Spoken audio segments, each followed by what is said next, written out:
अच्छा जी, welcome back. आप लोगों को मेरी आवाज़ आ रही है? जी आ रही है। जी तो सर, आ रही है। व्हाट्सएप ग्रुप पे मैसेज कर दें कि सब लोग रीजॉइन कर लें।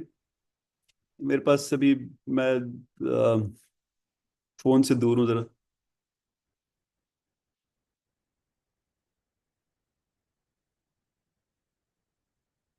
2 मिनट में हम स्टार्ट करते हैं, जब ज़्यादा लोग, दो चार लोग जो भी और ज्वाइन करना चाहते हैं ज्वाइन कर लें।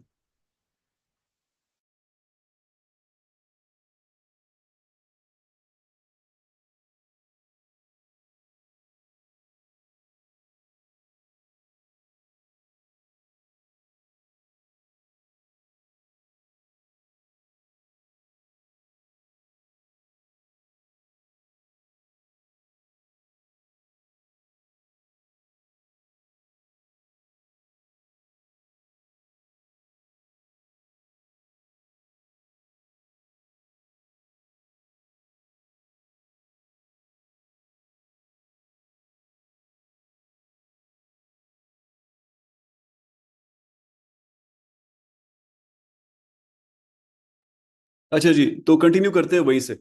तो मैं आपको कह रहा था कि जो डायग्राम नीचे बनी हुई है, इसको हम रिसर्च फ्रेमवर्क कहते हैं। इसको हम बहुत सारे वर्ड्स लोग यूज करते हैं। थ्योरेटिकल फ्रेमवर्क, लिटरेचर फ्रेमवर्क, बहुत सारी वर्ड्स यूज करते हैं। यानी फॉर एग्जांपल अभी आपने लिटरेचर पढ़ा और सिर्फ आपको जो बात समझ आई है लिटरेचर से, उसको आप कहते हैं लिटरेचर फ्रेमवर्क। जब आप उसको रिसर्च के स्टेप पे ले आते हैं तो आप उसको रिसर्च फ्रेमवर्क कह देते हैं। आगे जब आप उसके अंदर वेरिएबल्स वगैरह डाल लेते हैं लोग, काइंडली आप लोग सब अपने आप को म्यूट। हसन, प्लीज म्यूट कर लें अपने आप को। अच्छा जी। तो अ, आप उसमें जो जो मजीद डिटेल्स डालते जाते हैं, वो ये तस्वीर एनरिच होती जाती है, कॉम्प्लेक्स होती जाती है, और ये बताती जाती है कि आपकी रिसर्च क्या है। इनफैक्ट बहुत अच्छी जो ये तस्वीर होती है, ये वाली फ्रेमवर्क जो होती है, ये एक्चुअली सब कुछ बता देती है। इसके बाद पेपर पढ़ने की जरूरत नहीं रहती है अगर इसको बहुत अच्छी तरह बनाया जाए। कुछ लोग तो एक्चुअली रिजल्ट्स भी इसके ऊपर डिपेक्ट कर देते हैं कि इनका कितने परसेंट रिलेशनशिप है। तो इसको हम इंशाल्लाह डिटेल में देखते रहेंगे।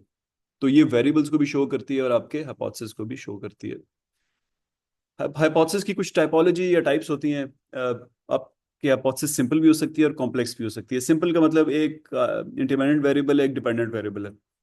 कॉम्प्लेक्स का मतलब इंडिपेंडेंट भी बहुत हैं, डिपेंडेंट भी बहुत हैं, मॉडरेटिंग, मीडिएटिंग, इंटरवीनिंग, बहुत सारे वेरिएबल्स हैं। ऑब्वियसली एक्सट्रानस नहीं हो सकते। एक्सट्रानस इंडिकेट करना ऐसी बेवकूफ़ी है कि जब आपको पता ही नहीं है किसी वेरिएबल का, या आप भूल गए हैं, तो उसको आप लिख ही नहीं सकते ना। हाँ, कभी कभी ऐसा होता है कि आपके कंट्रोल में चीज़ नहीं होती, आपके पास इतने रिसोर्सेज नहीं होते, तो वहाँ पे लोग एक्सटर्नस वेरिएबल को लिखते हैं और फिर बताते हैं अपनी रिसर्च के एंड पे कि अगर आप मेरी रिसर्च की बेसिस पे रिसर्च करना चाहते हैं तो ये दो चीज़ें मुझसे रह गई हैं, इस वजह से कि मेरे पास रिसोर्सेज कम थे, या मेरे पास रिस्पॉन्डेंट्स फलाने मुल्क से मुझे मिले ही नहीं, फलाने एरिया से मुझे मिले ही नहीं, तो आप वहाँ के बारे में करना चाहते हैं तो आप कर लें, ये मेरा एक्सटर्नस पार्ट रह गया। फिर नल एंड ऑल्टरनेटिव, जैसे मैंने आपको बताया कि नल कहता है कोई रिलेशनशिप नहीं है इन दो चीज़ों में, जिस पे भी आप रिसर्च कर रहे हैं, दो तीन चार चीज़ों में। और ऑल्टरनेट कहता है कि नहीं, ये रिलेशनशिप एग्जिस्ट करता है। फिर एम्पिरिकल एंड स्टेटिस्टिकल। अब ये जो दो टर्म्स है ना, ये थोड़ी सी कॉम्प्लेक्स टर्म्स हैं, तो गौर से मेरी बात सुनिएगा। एम्पिरिकल का मतलब होता है कि ये सिर्फ थ्योरी पे बेस्ड नहीं है, बल्कि मैं इसके बारे में काफ़ी जानता हूँ, मैंने पढ़ लिख रखा है, ये मेरा तुक्का नहीं है। मैं इसके बारे में या डेटा इकट्ठा करूंगा या मैंने कर लिया है। अब वो डेटा क्वालिटेटिव भी हो सकता है, क्वांटिटेटिव भी हो सकता है, ऑब्जर्वेशन पे भी बेस्ड हो सकता है, और क्वांटिटेटिव टर्म्स पे भी बेस्ड हो सकता है। तो एम्पिरिकल का मतलब होता है कि तुकबाजी नहीं हो रही। मैं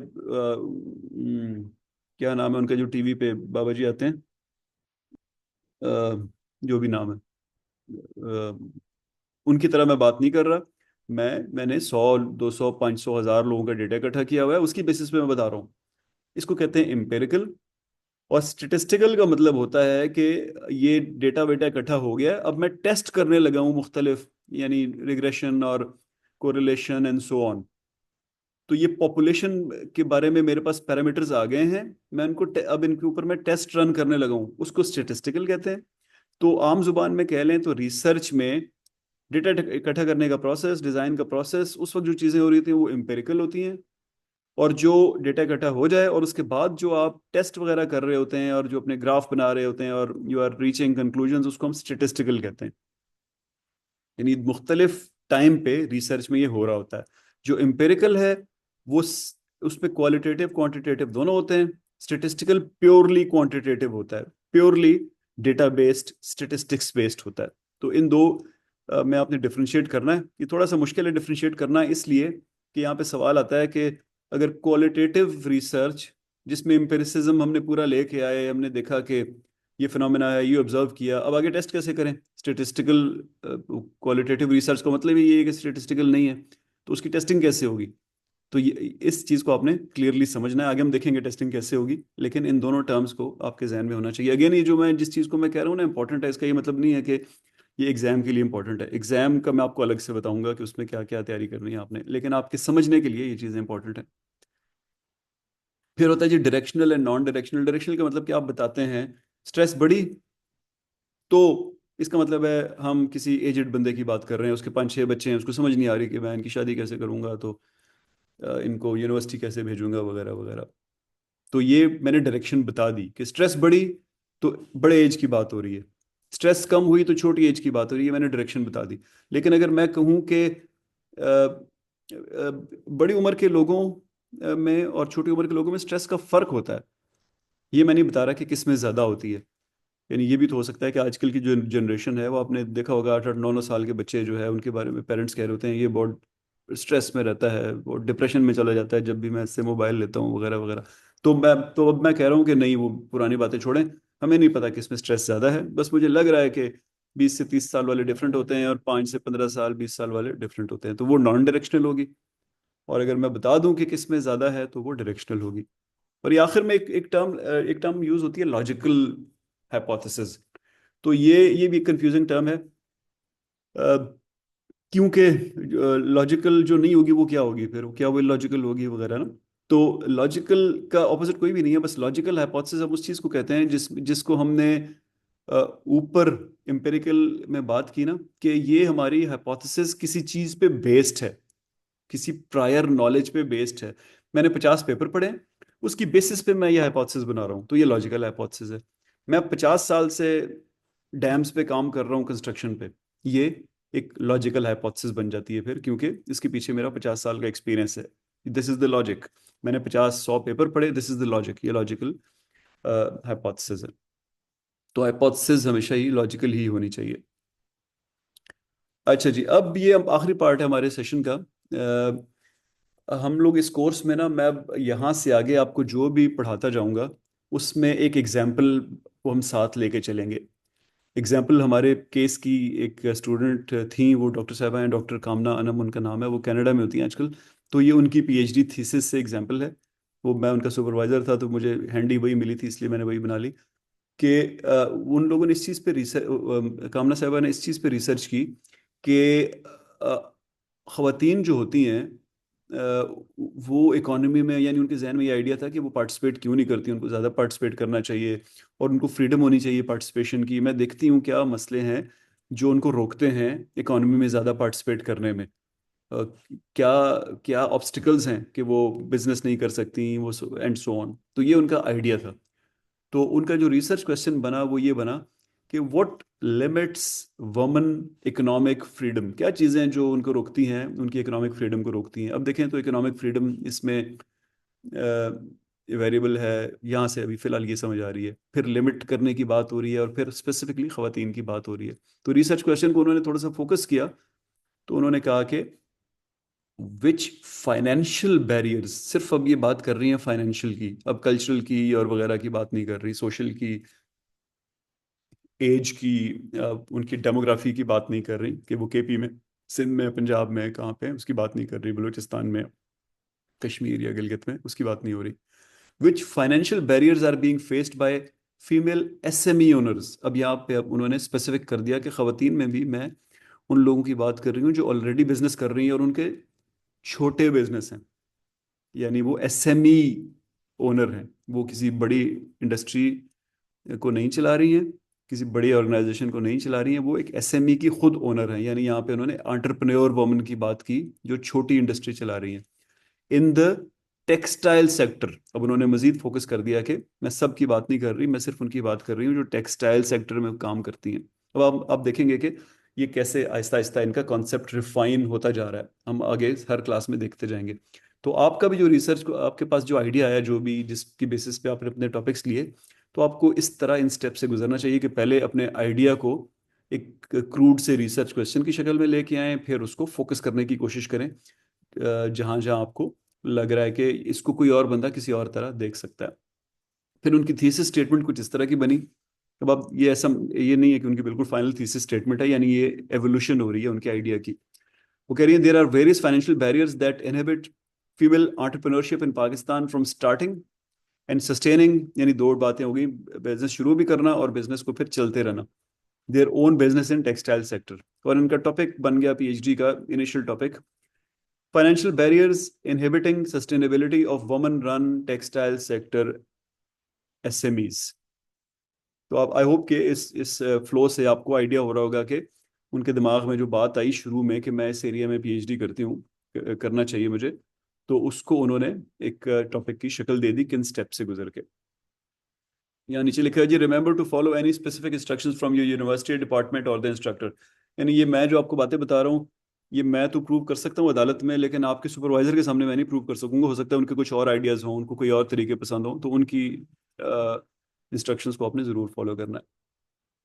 तो जब भी आप कोई हाइपोथेसिस बनाने लगते हैं, तो एक लॉजिकल सा तरीका ये है कि सबसे पहले कीवर्ड्स लिख लें, फिर वेरिएबल्स आइडेंटिफाई करें, फिर ये देखें कि आप किन को मेजर कर सकते हैं, फिर उनके रिलेशनशिप समझने की कोशिश करें, यानी ये डायरेक्ट रिलेशनशिप है, ए टू बी है, बी टू ए है, वगैरह वगैरह, और फिर अपनी हाइपोथेसिस को फ्रेम करें। अब ये जो मैं पांचों स्टेप लिख रहा हूँ, ये पीछे वही है जो हमने पीछे जिसकी हमने एग्जांपल्स भी देख लिए हैं, उनके बारे में बात भी कर ली है। तो इन्हीं इन्हीं पांचों स्टेप्स को उन्होंने क्या किया कि उन्होंने पहले अपने कीवर्ड्स लिस्ट कर लिए, ये एक दो तीन चार पाँच छः जितने भी आपके बनते हैं। फिर वेरिएबल्स आइडेंटिफाई कर लिए, financial barriers, female SME owners, organism characteristics, यानी उनकी एज, एजुकेशन, लोकेशन, यहाँ पे ये वो चीज़ भी ले आई। फिर टेक्सटाइल सेक्टर एसएमईज को भी उन्होंने डिवाइड किया कि इसमें स्पिनिंग की भी अलग बात कर रही हूँ, ग्रे क्लॉथ मेकिंग की, स्टिचिंग की, एम्ब्रॉयडरी वगैरह वगैरह। और आखिर में सस्टेनिंग को भी उन्होंने एज वेरिएबल रखा कि कुछ खवातीन समझती हैं कि ब्रेक इवन पॉइंट आ गया तो वो सस्टेनेबल हो गया, कुछ कहती हैं कि मुझे इतना परसेंट प्रॉफिट मिलना शुरू हो गया तो वो सस्टेन हो गया, और कुछ कहती हैं कि मेरा बिजनेस अब 5 साल से चल रहा है, इसका मतलब है सस्टेन हो गया, या वट एवर ईयर्स। तो उन्होंने इसको भी एज वेरिएबल आइडेंटिफाई किया, वेरिएबल्स आइडेंटिफाई किए। फिर identify which you can measure. अब इन ऊपर वालों में से कौन कौन से मेजर कर सकते हैं, तो again it will depend on your context. उनके केस में कुछ जगह जैसे pre disposition, number 2, female SMEs organismic characteristics में लिखा है प्री डिस्पोजिशन, तो इसको मेजर करना बहुत मुश्किल है, लेकिन स्टिल उन्होंने मेजर कर लिया था। लेकिन कुछ ऐसी होंगी जिनको आप मेजर नहीं कर सकेंगे, और उनको आप फिर एज एक्सट्रानस वेरिएबल आइडेंटिफाई करेंगे कि ये मेरे जहन में था, मैंने इसको अपने फ्रेमवर्क में भी रखा था, लेकिन ये मेरे पास टूल्स नहीं है, या मेरी सोसाइटी का स्ट्रक्चर ऐसा है कि अलाउ नहीं करता, या एंड सो ऑन। फिर नीचे लिखा हुआ identify the relationship and type भी, यानी आईवी कौन सा है, डीवी कौन सा है, इंटरवीनिंग कौन सा है, वगैरह वगैरह। और फिर अपने हाइपोथेसिस को फ्रेम करें। तो ये जो आखिरी दो का मतलब है कि डायग्राम बनाएं, आखिरी दो का ये मतलब है। तो यहाँ पे हम आ गए फिर डायग्राम की तरफ। तो आप देखें कि ये जो दो ग्रीन वाले हैं, ये उनका बेसिक थॉट थी, बल्कि बेसिक थॉट से एक स्टेप आगे। पहले ये था कि वो कारोबार क्यों नहीं सही करती, तो थोड़ा सा उन्होंने डेवलप किया। तो उन्होंने कहा कि मेरा फ्रेमवर्क कुछ ऐसा बन रहा है कि बिजनेस को सस्टेन करने के लिए क्या क्या खवातीन को फाइनेंशियल बैरियर्स आते हैं। तो फिर अब देखें कि उनको पता चला कि फाइनेंशियल बैरियर्स जो हैं उसके अपने एटलीस्ट दो बड़े बड़े इंडिपेंडेंट वेरिएबल्स हैं, टेक्सटाइल सेक्टर सब टाइप और ऑर्गेनिज्मिक कैरेक्टरिस्टिक्स।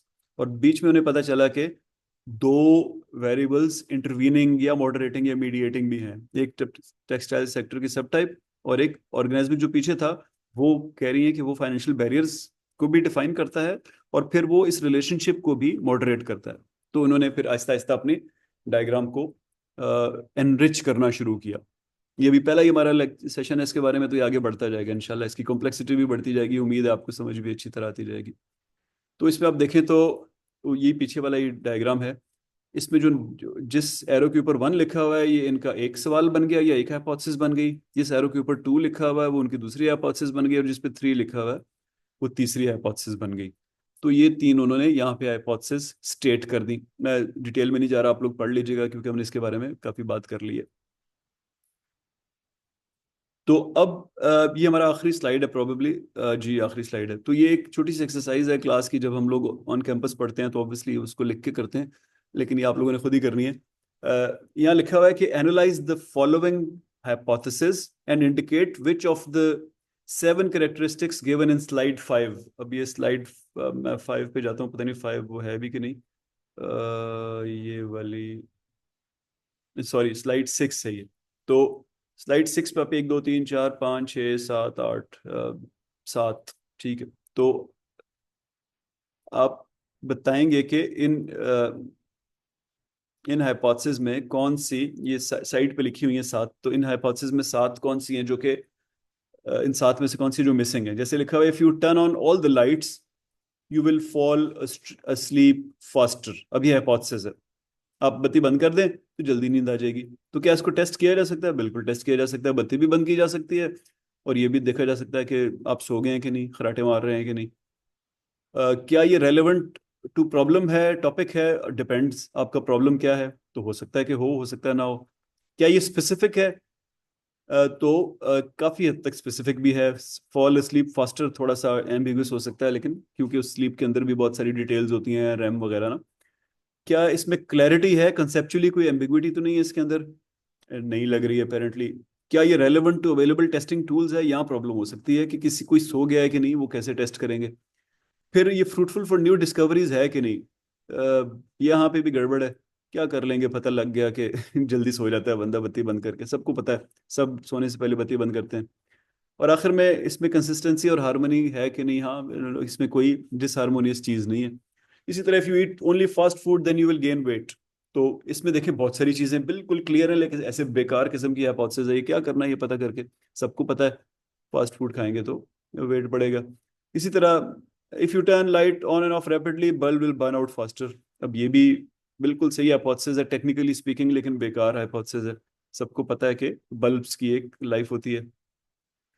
और आखिर में लिखा हुआ है lightning is caused by angry angels. जो गुस्से में हजरत एंजल जो होते हैं, जब होते हैं तो वो फिर क्या करते हैं, तूफान लेके आते हैं।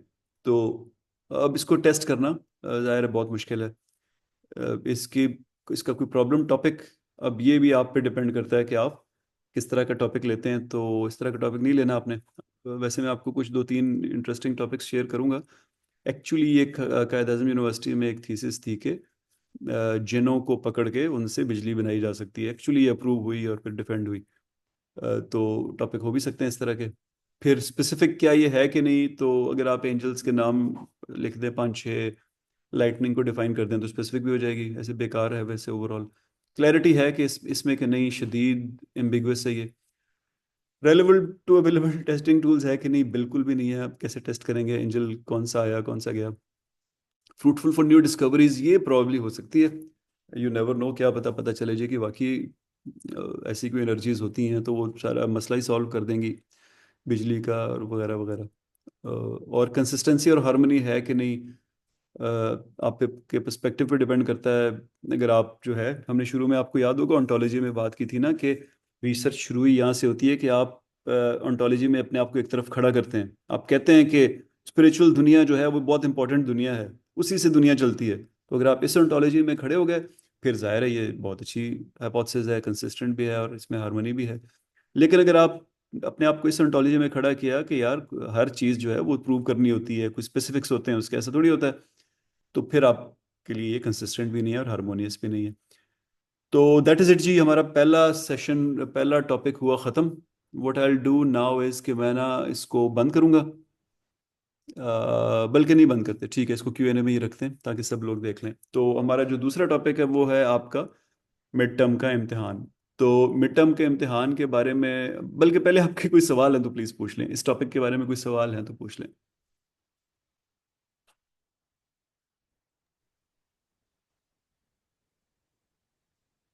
जी अजहर।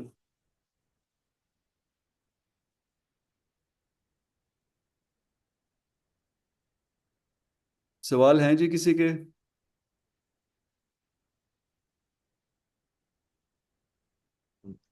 सर ये अस्सलाम वालेकुम सर। सर वालेकुम। फैसल बोल रहा हूँ।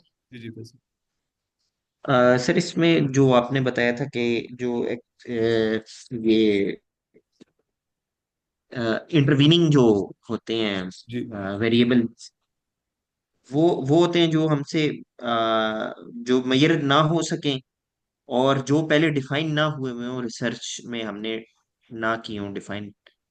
आ, आ, और जो दे- मॉड जी जी। जी जी देखिए, इंटरवीनिंग का वर्ड वहाँ यूज होता है, यस, जो कि स्पेसिफिकली मेजरेबल शायद नहीं होते ना। आप डिपेंड करता है आपके टूल के ऊपर ना, किसी के पास टूल होगा, किसी के पास नहीं होगा। तो अगर आपके पास नहीं है तो इसका मतलब है ये आपके लिए इंटरवीनिंग वेरिएबल। ये इसको आप पढ़िएगा, ये जो मैंने दो डॉक्यूमेंट्स रखे हैं ना, छोटे छोटे हैं, इनको पढ़िएगा। ये इंटरवीनिंग, मीडिएटिंग और मॉडरेटिंग, बल्कि ये सारे के सारे जितने भी टाइप्स ऑफ वेरिएबल्स हैं, ये एक बंदे के लिए कुछ और होगा, दूसरे के लिए कुछ और होगा, डिपेंडिंग ऑन हिज और हर कॉन्टेक्स्ट। लेकिन कुछ ऐसे होंगे जो मॉडरेट कर रहे होंगे रिलेशनशिप को। यानी जिस तरह पंखे का बटन होता है ना, आप उसको घुमाते जाते हैं तो पंखा तेज होता जाता है, तो इस वेरिएबल का लेवल बढ़ाते जाएं तो वो रिलेशनशिप स्ट्रांग होता जाता है। यानी फॉर एग्जांपल मियाँ और बीवी का रिलेशनशिप, उसके अंदर पैसे को ले आए तो वो स्ट्रांग या कमजोर हो सकता है, तो वो उसका मॉडरेटिंग वेरिएबल बन गया। मीडिएटिंग का मतलब इस तरह कुछ और होता है। मीडिएटिंग कुछ वेरिएबल्स होते हैं जो ना हो हाई पे तो वो रिलेशनशिप ही टूट जाता है। जैसे फॉर एग्जांपल बिजली होगी तो फलाना काम होगा, तो बिजली एक स्पेसिफिक टाइप ऑफ वेरिएबल है कि वो जो ही गई तो आपका टेस्ट खत्म हो जाएगा, वो रिलेशनशिप ही खत्म हो जाएगा। तो it really depends on your context. आपका एक वेरिएबल आपके लिए मॉडरेटिंग होगा, किसी और के लिए मीडिएटिंग होगा, किसी के लिए एक्सट्रानस होगा, किसी के लिए क्या होगा। सर जो अभी हमने जैसे रिसर्च टॉपिक अपना भेजा आपको, तो जो हाइपोथेसिस होगा इसका सेकंड स्टेप होगा, यानी कि जो रिसर्च टॉपिक और हमने जी जी रिसर्च बिल्कुल, अभी क्वेश्चन तक हम डेवलप बात कर किए। रहे हैं सिर्फ रिसर्च टॉपिक की ना। तो अभी जैसे मैं यहाँ पे आपको लेके आता हूँ ना, हम यहाँ पे आपने पहले अभी तक मुझे सिर्फ अपना रिसर्च क्वेश्चन का तकरीबन कुछ पार्ट बताया है ना। आप लोगों ने ये इस तरह की कोई स्टेटमेंट बनाई है, ये जो ये चीज़ लिखी हुई है ना, इस तरह की मैंने आप लोगों के देखे हैं टॉपिक, तकरीबन सबके देख लिए हैं। तो कुछ लोगों ने आइडिया की शक्ल दी हुई है, कुछ लोगों ने पूरी की पूरी समरी साथ लगा दी है, एब्स्ट्रैक्ट लगा दिया है जिसकी ज़रूरत नहीं थी। अब मुझे सिर्फ, मैंने आपको बताया था, एक सिंगल सेंटेंस चाहिए। तो इसी तरह उम्मीद है कि जो आज का लेक्चर होगा वो आपको मजीद मैं इसके बारे में आपके आखिरी हमारा एजेंडा पॉइंट है उसके बारे में बात करता हूँ कि आपके आप लोगों ने जो असाइनमेंट जमा कराई है उसका क्या स्टेटस है। तो फिलहाल हम सिर्फ बात कर, आप लोगों को जो असाइनमेंट मिली थी वो सिर्फ रिसर्च क्वेश्चन की थी। आगे हम हाइपोथेसिस की तरफ जाएंगे वगैरह वगैरह। और सर ये हम मतलब चेंज भी कर सकते हैं। मैं बात करता हूँ उसके बारे में बात करता हूँ जी। आपके कोई इस लेक्चर के बारे में सवाल है तो बताएं। अच्छा सर, ये जो लास्ट अभी थीसिस एक स्टेटमेंट यही जो सर आप दिखा रहे हैं, जी जी इसमें उन्होंने फाइनेंशियल बैरियर्स का जिक्र किया है, लेकिन जब वेरिएबल्स आइडेंटिफाई किए हैं उसमें फिर ऑर्गेनिस्मिक करेक्टरिस्टिक्स भी आ गई हैं, जैसे एज, एजुकेशन, लोकेशन। जी तो जी बिल्कुल क्या बिल्कुल। ये पॉसिबिलिटी है, क्योंकि वो वैसे तो जो स्पेसिफिक उन्होंने किया था उसमें फाइनेंशियल बैरियर्स का किया था, जी लेकिन बीच में ये एडिशनल चीजें, तो ये पॉसिबिलिटी है या हाँ ये बिल्कुल ठीक है बिल्कुल, देखिए वैसे? मैंने, हाँ मैंने आपको बताया ना कि ये उनका जो थीसिस स्टेटमेंट या टॉपिक है, मैंने कहा था starting topic, starting thesis statement ना। एक्चुअली होता क्या है कि जब आपको, आप रिसर्च कर रहे होते हैं ना, आपको पता लगता है यार इस चीज़ को मैंने छोड़ दिया तो फिर तो मैं बेकार सी बात कर रहा हूँ, लोग कहेंगे यार उसको तो, असल तो उससे चीज़ें चेंज हो रही हैं। वो केपी में औरतों को घर से ही कोई नहीं निकलने देता है और तुम कह रहे हो बिजनेस क्यों नहीं कर रही। तो इसलिए फिर आपको आहिस्ता आहिस्ता पता चलता जाता है कि मैंने आहिस्ता आहिस्ता चीज़ों को बढ़ाना है। और जैसा इस तस्वीर में आप देखें ना कि वो कह रही है कि फाइनेंस इटसेल्फ भी, फाइनेंशियल बैरियर जो है वो ऑर्गेनिज्म से अलग नहीं है। ऑर्गेनिज्मिक ही फाइनेंस को डिफाइन करता है। तो उन्होंने लॉजिकली भी प्रूव कर दिया कि मैं टॉपिक से बाहर नहीं गई, मैंने इसको एक्सपेंड किया खाली। तो ऐसा बिल्कुल पॉसिबिलिटी क्या कि पीएचडी में होता ही ऐसे है। पीएचडी में आपका टॉपिक क्लियर होते होते तकरीबन साल सवा साल लग जाता है और उसमें यही प्रोसेस चलता रहता है। मीन्स कि आपने उसको लॉजिकली प्रूव करना होता है, रिलेशन अगर आप बनाते हैं तो उसको प्रूव। जी बिल्कुल बिल्कुल। और उसमें अगर कोई ऐसी चीज आती है कि जो आपको लगता है कि लॉजिकली तो मैंने प्रूव कर दिया है, लेकिन फिर भी वो दो चार ठीक चीजें अगर मैं उनको टच नहीं करूंगा तो लोग कहेंगे यार ये तुमने तो इन डेप्थ स्टडी की ही नहीं है। ठीक ठीक। जी, तो आप लोग का कोई मजीद सवाल नहीं है तो आगे चलते हैं। और मैं सर वन जी जी मोर जी क्वेश्चन। जी जी फैसल।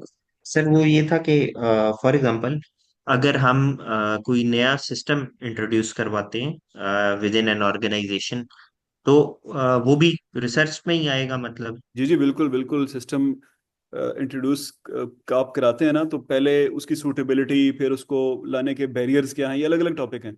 फिर वो जब आ जाएगा तो उसकी इफेक्टिवनेस कितनी है, फिर उसमें चेंज मैनेजमेंट का सिस्टम क्या है, तो आप बिल्कुल इस पे किसी पार्ट पे भी कर सकते हैं। बहुत अच्छे टॉपिक्स होते हैं ये।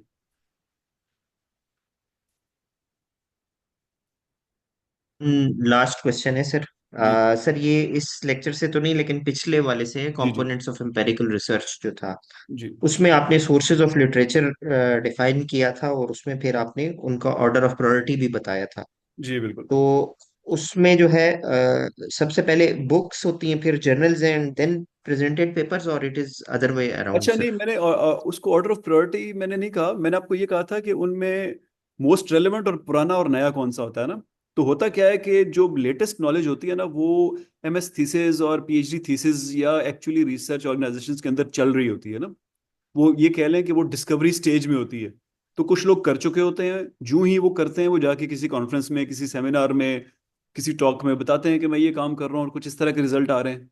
तो वो एक तरह से फ्रेश तरीन नॉलेज होती है या लेटेस्ट नॉलेज होती है। फिर वो जब उस पर थोड़ा काम करते हैं तो उसको जर्नल में पब्लिश करते हैं, तो वो 4-6 महीने पुरानी हो जाती है वो वाली चीज। फिर जब जर्नल्स एक टॉपिक पे 15-20-50 पेपर पब्लिश करते हैं तो कोई बुक बन जाती है। उससे पहले एडिटेड बुक्स आती हैं, उनके अंदर यानी मल्टीपल पेपर्स होते हैं, और फिर कोई ऑथर उस सारे को अपनी बुक में समराइज कर देता है। तो बुक नॉर्मली 5-10 साल पुरानी नॉलेज की बात कर रही होती है। जर्नल्स साल डेढ़ 2 साल पुरानी नॉलेज की बात कर रहे होते हैं। कॉन्फ्रेंसेस जो हैं वो लेटेस्ट नॉलेज की बात कर रहे होते हैं। और जो आप कह लें कि एमएस और पीएचडी थीसिस डिफेंस होते हैं, वो लेटेस्ट बात, बिल्कुल ताज़ा ताज़ा रोटी की तरह होते हैं वो।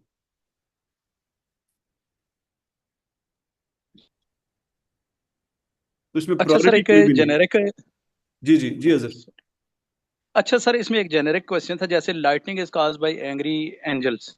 जी इसका हाँ। अगर मैं देखूं, मैं सिर्फ अपनी उस इंफॉर्मेशन के लिए कि एक इस्लामिक पॉइंट ऑफ व्यू से भी इस पे कुछ चीजें हैं, जैसे अगर बादल या बारिश वगैरह ये जो चीजें हैं, दो फरिश्ते हैं जो इस काम पे हैं, मैं एक वैसे जनरल। जी जी जी लेकिन अगर साइंटिफिकली देखें तो वो लोग के क्लाउड्स वगैरह और ये जो बनते हैं वे ये सेपरेशन ऑफ इलेक्ट्रिक चार्जेस है, तो इनकी कोलिजन होती है आपस में, ये सारा तो इस तरह का भी वैसे टॉपिक हो सकता है, क्योंकि अब साइंटिफिकली तो इसको प्रूव नहीं किया जा सकता कि उसको कैसे हम मेजर करेंगे इन चीजों अच्छा, को, देखिए, जो लेकिन मैंने आपको जी बताया ना कि शुरू में ना आप डिपेंड करता है कि आपने अपने आप को ऑन्टोलॉजी में कहाँ पे खड़ा किया ना।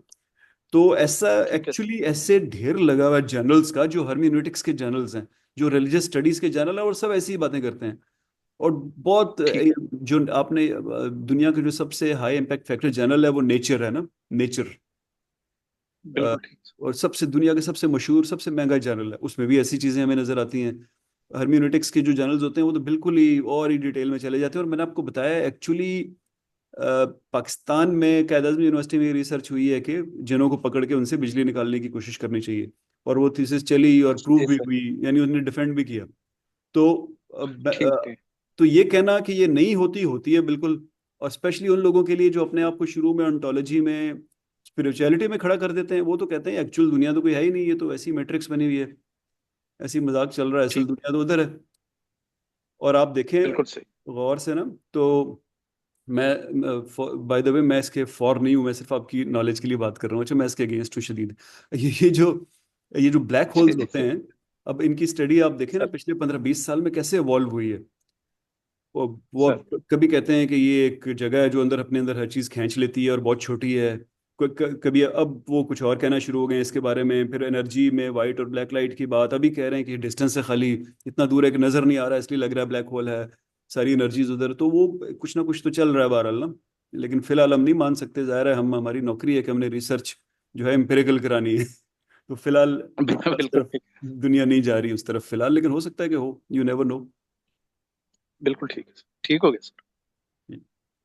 चलें जी। मैं हसन, तुमने कोई चीज़ पूछनी थी? सर अस्सलाम वालेकुम। वालेकुम सर सलाम। सर मॉडरेटिंग, सर मॉडरेटिंग और मीडिएटिंग वेरिएबल। सर मॉडरेटिंग तो अभी हमने थोड़ा सा पढ़ा और समझ भी आया कि अच्छा, बड़ा ना एक डायरेक्शन। एक महीन सा छोड़, मैं खोल के ना तुम्हें वहीं से पढ़ा देता हूँ।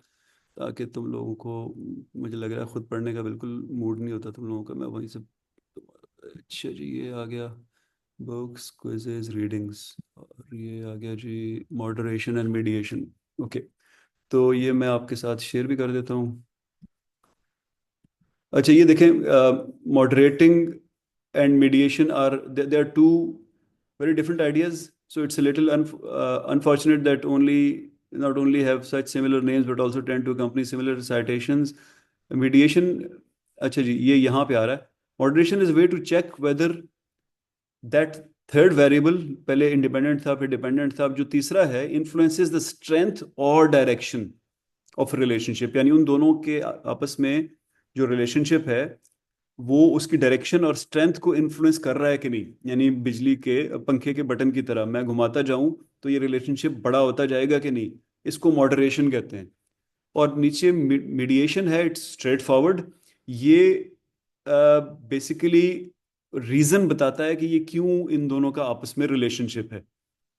यानी ये इट्स अ मीडिएटर, ये बताता है कि इन दोनों का आपस में क्यों रिलेशनशिप है। Another way to think is कि it carries an effect. In a perfect mediation, an independent variable leads to some kind of change to the mediator variable. Basically खत्म भी कर सकता है रिलेशनशिप को, यानी इसको आप निकाल दें बाहर मीडिएटर को तो रिलेशनशिप खत्म हो जाएगा। तो ये बड़ा बड़ा फर्क ये है। सर कोई एग्जांपल, सर सिंपल सी कोई एग्जांपल सर, और जैसे फ्रेंडली। मैंने आप लोगों को बताया था ना कि अगर बिजली चली जाए, यानी बिजली के वोल्टेज ऊपर नीचे होते जाएं तो आपके कुकी के पकने की स्पीड या क्वालिटी ऊपर नीचे होती जाएगी ना। लेकिन अगर आप बिजली बंद कर देंगे तो कुकी पकेगी ही नहीं, रिलेशनशिप खत्म हो जाएगा। तो अगर वो वोल्टेज बढ़ाने की आप बात कर रहे हैं तो वो मॉडरेटर है, अगर बिजली जाने की बात कर रहे हैं तो वो मीडिएटर है।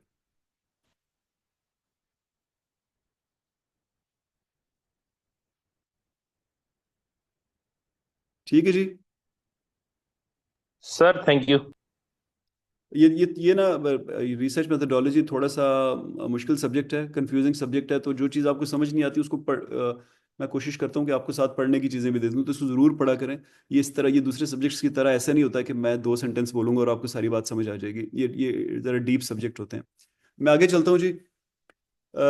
अगले टॉपिक पे, अगला टॉपिक है आपका इम्तिहान। तो लंबी चौड़ी बात किए बगैर मैं आपको आज 6 7 8 सवाल बता दूंगा, उन्हीं में से कोई 3 सवाल आपके इम्तिहान में आएंगे। ठीक है जी। तो इस पे ज़्यादा डिस्कशन की ज़रूरत नहीं है। कोई बहुत ही शदीद आपको सवाल आपके जहन में है तो बताएं, वरना इट इज़ वेरी सिंपल, आसान इम्तिहान होता है। मैंने आपको पहले दिन बताया था आपके ग्रेड्स इम्तिहानों पे डिपेंड नहीं करेंगे, आपके प्रोजेक्ट या रिसर्च पे डिपेंड करेंगे। तो डोंट फ्रेट, इसको ज़्यादा लिफ्ट भी ना कराएं, बस थोड़ी बहुत 4 6 घंटे आपने पढ़ लिया तो काफ़ी होगा आपके लिए। और जो 30 में से 30 नंबर ले लेगा और बुरा प्रोजेक्ट करेगा उसका सी ग्रेड आएगा, जो 30 में से 15 नंबर भी ले लेगा और बहुत अच्छा प्रोजेक्ट करेगा उसका ए ग्रेड आएगा। तो बस इतनी लिफ्ट करानी है आपने इम्तिहानों दोनों को। समझ आ गई? कोई सवाल है तो बताएं।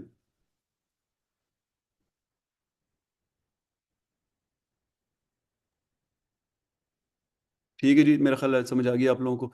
तीसरी चीज़, आपके जो आपने अभी तक टॉपिक जमा कराए हैं तो बिल्कुल आप उसको चेंज भी कर सकते हैं। मैं जब आपको इसी असाइनमेंट को सर मैं जी जी जी आज़र, उस्मान, आवाज कट गई थी सर अभी, अब आ रही है? लास्ट 1 मिनट जी, अभी आई सर। अच्छा, मैं कह रहा था कि आपका जो टॉपिक है आप उसको चेंज भी कर सकते हैं। मैं आज के लेक्चर के सुनने के बाद मुझे उम्मीद है कि काफ़ी लोग चेंज करना चाहेंगे, तो मैं उसको चेंज अभी खोल दूंगा।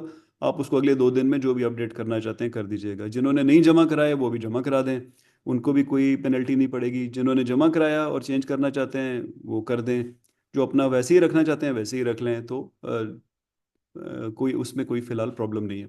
ये किसी ने मुझे आयशा, आपने शायद मुझे मैसेज किया था कि आपने जमा नहीं करा सकी, तो आप करा दीजिएगा 2 दिन, अगले 2 3 दिन मैं टाइम दे दूंगा।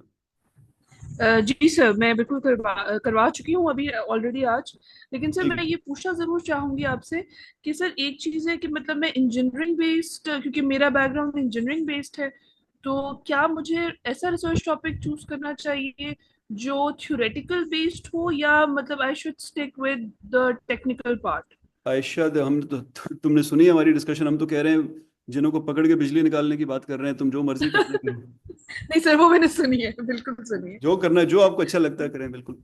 ठीक हो गया सर। मतलब मैं इसीलिए कंफ्यूज हो रही थी कि मैंने जो अभी दिया है वो बहुत ज्यादा मैथमेटिकल नहीं है टॉपिक, कोई जो इशू नहीं, मैंने कोई इशू आपको नहीं, अभी सबमिट बिल्कुल करवाया है। बिल्कुल। इसे तो जिनों आई से वाज ज्यादा जस्ट तो थिंकिंग, कॉम्प्लेक्स नहीं है ना। नहीं नहीं सर, नहीं बस सर, ठीक है, उससे ज्यादा बस ठीक है, ठीक है, ओके। ठीक हो चलें गया ये सर, टाइम थैंक खत्म यू। होने वाला है। Thank you everybody. क्लास खत्म होने वाली है, दोनों क्लासेस में अभी अपलोड कर देता हूँ, तो जिन लोगों ने नहीं डिटेल में सुनी वो वहां से सुन लीजिएगा। Thank you ji.